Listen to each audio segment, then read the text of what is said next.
was that the most awkward landing you've had on the sideline, playing or not playing? Definitely. I didn't even know it honestly happened. I was till after the game, and my mom, she showed me, she's like, boy, you crazy. Look what's going on. I was like, man, I was just so amped up. I felt pretty hard, though. I'm not going to lie, I felt pretty hard. So I was a little worried at first, a couple of days, like, man, I hope I didn't hurt anything too serious, but I'm good, though. But it definitely was an awkward landing, for sure. What were you trying to do? Honestly, I don't even know. Like, I was just so amped up, man. That was like one of the best plays I've seen in recent memory, and I was just so excited, just trying to celebrate and support my guys, and then that ended up happening. So that was just a lot of emotion just being expressed right there. How cool is it to see a guy like Ardarius having moments? I mean, we've seen him multiple times on moments like that in these huge games when he waited so long, went through the injuries, all that stuff to prove himself. I mean, it's great, man. That's what you kind of get in this profession for, man, to see the hard work that guys put in behind the scenes. I mean, obviously his story, he had a lot of injuries he battled early on in his career, rehab, never complained, battled back, always on the kind of the bubble of the roster, making plays out here in practice, and then when he gets opportunity, now he's making big-time plays for the world to see. I mean, this is a great thing to see, man, and just one of the things I personally always believed in is hard work always going to pay off, no matter. It might not happen, it might not show when you want it to, but if you keep on putting the work in, it's going to pay off. And I think that's what's happening with AD right now. So it's real neat to see. It's no surprise to us. I'm just glad that the world's starting to see that, all the hard work he's putting in and what type of player he is. Zach. So do you see yourself in him a little bit too, as for undrafted guys getting up there and playing at a really high level? Yeah, I definitely feel like I can relate to it, man. I mean, obviously I understand what it's like to be, undrafted, where I got to fight for everything you get counted out.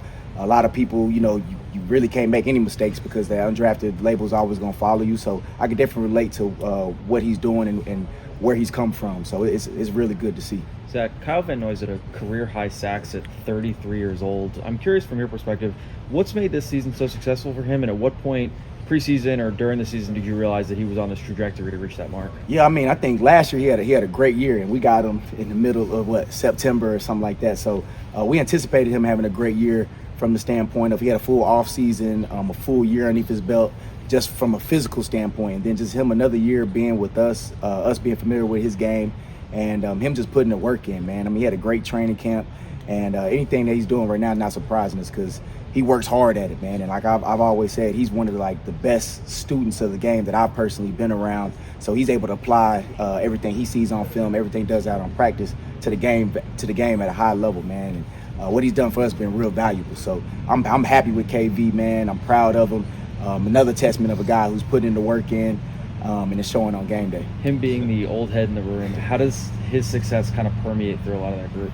I think that it just shows those guys, man, that there's no limitations that, even people might try to put limitations on. You can't pay attention to the outside noise. You block that out. You show up at work every single day and you put in the work, it's going to pay off. So I think he's been a great example for not only those guys in the outside linebacker room, but for our whole defense and for our whole team, that no matter how long you've been playing, no matter what people say, if you do things the right way, it's going to work out for you.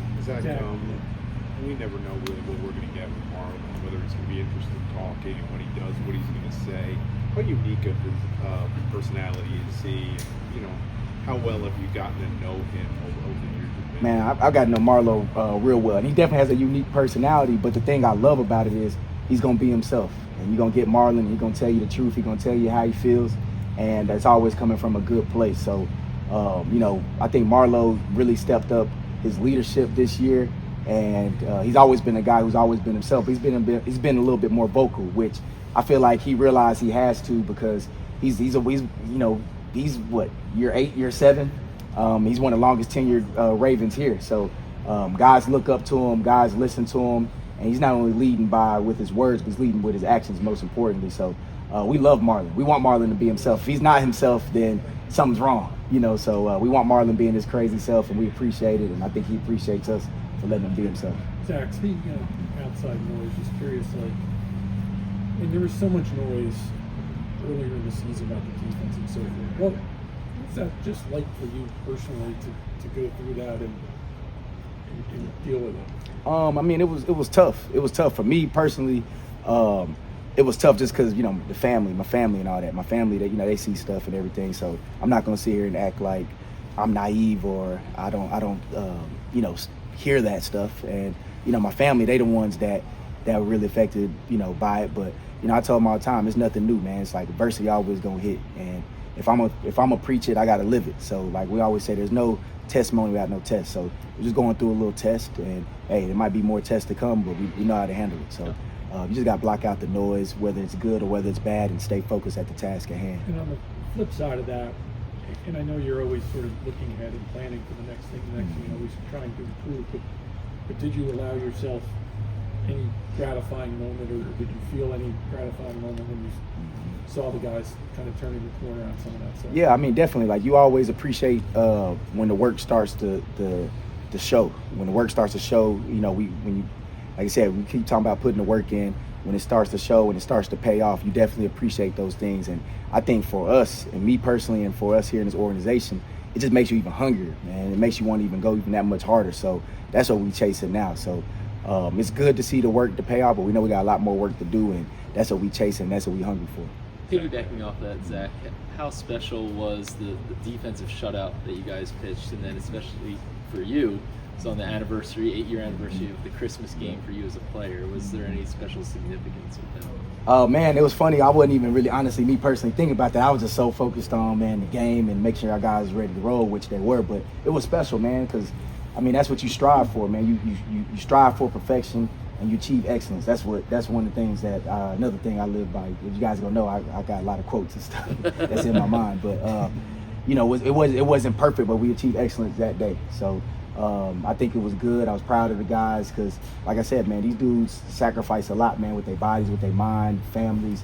Obviously, Christmas, going on the road, short turnaround. You know, a lot of people didn't see their families on Christmas. So for them to go out there and put a performance like that, it was great. And I think it just shows us, like, if we play together, we on point, we do things we can do, we can put performances like that. So now we're looking for the next one. I mean, with Lamar, he's putting up some numbers that really hasn't been done before. I mean, he ended up with like more than 40 touchdown passes, less than 5 interceptions, 4,000 yards, and 800 rushing yards. I mean, have you anything comparable that you've ever, you know, an athlete or a player like that you've ever been around? No, I mean, it's been amazing. You know, it's a credit to him, the work he's put in, you know, and the work he puts in every week. It's a credit to our coaches, T, who works with him every day, to our coaches who game plan every week. You know, the other thing was we've been healthy. You know, Rashad's been healthy for most of the year. Zay in his second year. Tight ends have been healthy. Our whole line's been relatively healthy. So that allows you, and our second year as a staff allows us to continue to push forward and eliminate some of the drag that we had at times last year. And you're going to have that. You're in the NFL, but the credit goes to him. I mean, you know, he's an unbelievable playmaker. Wants to be coached. Wants to be great, and he's about as humble as you could ever ask for a star player. I mean, super humble. That's why his teammates love him, because he works hard and he's humble and owns it. Teams obviously evolved through the course of the season. You guys were getting under center with the fullback and Derek and gouging people that way for a while. And I know there's always adjustments. And coming out of the bye, whether it's opponent related or not, Derek went from running 60+% of the time under center to over 60% of the time out of the pistol or the shotgun with Lamar, and now that's been super effective. Was that a self-scout thing? Was that something you guys talked about during the bye, or? Some of it's that, and some of it we didn't have Charlie. You know, Charlie's kind of our C-gap tight end blocker, so it's got a little bit of both. And who we were playing, certain teams presents itself, you know, for us to be under center a little bit more, and then so combination of self-scout, combination we're playing, and combination of Charlie, all the above. One other thing along those lines, if I could, I watched all the cut-ups on everything you guys have done out of there, out of the pistol and the shotgun since the bye. And Lamar does not have a keeper against an 8-man box, but he's averaging over 11 yards per carry when he does. Like, every single time, like it's Derek. Like it just seems like, how much of this is just what he does in those situations, knowing what to do with the football. We should have Lamar pull it more often. No. I'm saying he seems to have. I'm with you. Well, I mean, look at that. I mean, it's literally it's a 0% keeper rate against the 8-man. Like, is he we talk about his evolution as a passer, but what about his mind in that part of the run game? Well, he does a tremendous job of being disciplined. You know, one thing that happened early last year is we put the ball on the ground with some of our exchanges. That's wood, but it's like, okay, so we've been better with our exchanges. You know, you can trust that in all situations, red zone, 4-minute, critical situations. But whether it's 8-man spacing or whether it's a 2-shell and a 7-man box, most of the time doesn't have a lot to do whether he pulls it or not. Usually the edge rusher is somebody that we're reading as a part of that. So certain teams that we've played have decided that they want to jet up the field. The Steelers are one of those. And at times the Texans were like that to try and not let Lamar beat us and get the ball in the perimeter, which that's their decision. You know, obviously having Derek and getting him running downhill has been good for us. And there's certain things that we've evolved to, and there's other things that I think are better for Derek and us when we're under center. But I just think he does a great job with it. Derek has really blended in well with what we've asked him to do. Todd, before the season started, I asked you the identity you wanted for this offense, and you said a nightmare to defend. Would you say the offense has evolved in that way as you envisioned it? I don't know that. You'd have to ask others how they view us. I don't make that decision.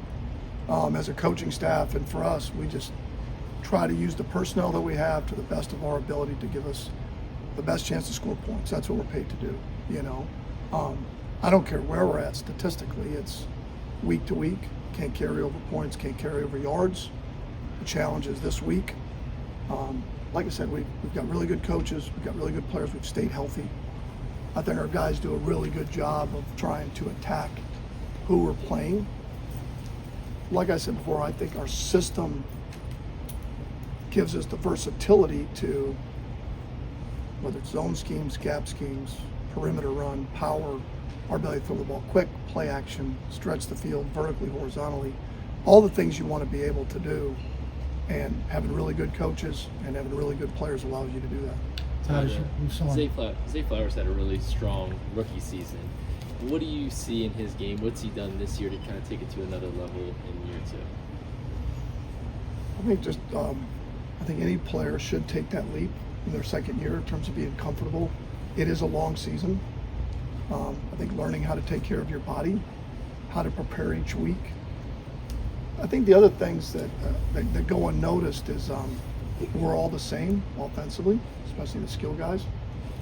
The terminology is the same. The way that they're being coached is the same. Little nuances of routes, what you're asking them to do, that they're now able to fix it. It's the same with Bate being healthy, Zay being part of that. All of our players kind of get what we're trying to do. And you can say, well, why does it take that long? Well, it didn't take that long. It's just you become more comfortable, more confident in what you're asked to do. And when you carry over those concepts and carry over the teaching and the coaching, I think we play at our best when we are confident and comfortable. And I don't mean comfortable in neglecting the work, but just in terms of how we go about things. Todd. What do you guys got for me today? Chris, just how crazy was the process getting Steven Sims off a waiver claim, and then he's returning punts for you a day or two later? I mean, it just goes to show, the guy's a true pro. He's got one job, right? He comes in here, catch punts, things that he's been doing his entire career, and it's fairly simple for what we were going to ask him to do on Christmas night. So I thought he came in, he did a great job. We were having conversations throughout the game on the sideline. Just hey, think about this, think about that, because we didn't have a meeting, So it was good, man. It's good to have him around, and he's a heck of a player. Chris, would you say the punt return spot is something you're still trying to figure out, that it's a week-to-week thing, and you're trying to kind of put the plan in place for the postseason? I think so. I think it's one of those things. Obviously, once we lost Hardy, it became okay. We could throw Tyler back there. We know what we got, and it just become who's available to us. And if we can continue to try to add value at that position, which I think we've done over the past couple of weeks, we just roll with those guys. For us, it doesn't really matter who's back there. we know if we take care of our business, we're going to get the job better. Good to go. All right, thank you. Thank you, guys.